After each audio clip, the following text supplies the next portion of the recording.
Where we are concerned about the current security situation, I'm more concerned about Nigeria in 10 years' time. When these 10.3 million out-of-school children, in 10 years' time, there will be 20 years, we will graduate to another improved form of Boko Haram. That's the more serious time we're looking at.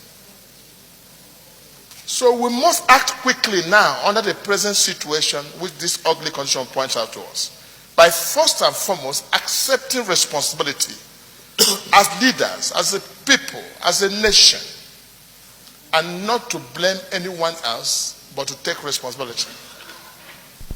As it stands right now, if in 10 years' time nothing is done about these out-of-school children, we are going to have 10 million militants with maybe 500,000 police force.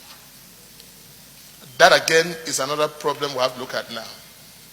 Mr. President, there is a correlationship between poverty and insecurity. And there's no other causative other than poverty arising from unemployment, joblessness of our youths.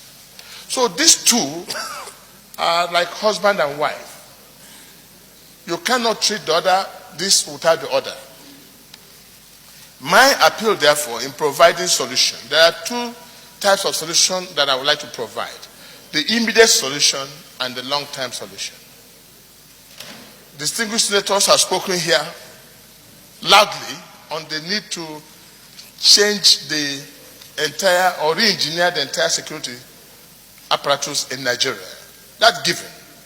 I think Mr. President should take a bold step and fire the fireable and save the savable, that Nigeria might begin to rebuild confidence in the entire security network. Again, command and control must be established. Today, we do not know who is actually responsible for the command and control.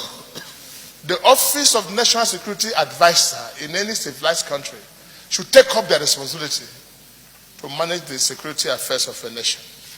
That seems to be lacking about command and control. And today, we do not know when any arm of government or any security agency have failed.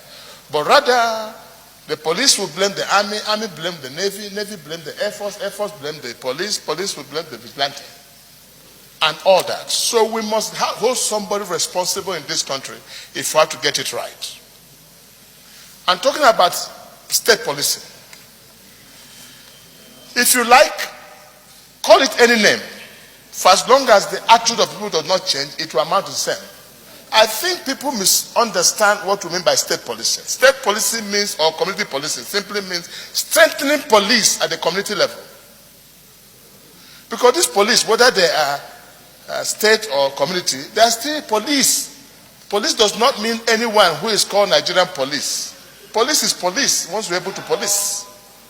So we shouldn't put more emphasis about state police or community police. What we're saying, strengthening the police at community level and at the state level. Mr. President, why we say so? I overheard here we discussed about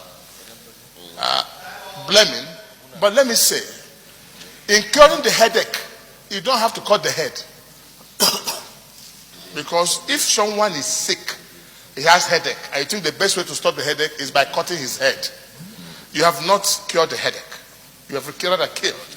So let's change doctors where possible and change prescriptions.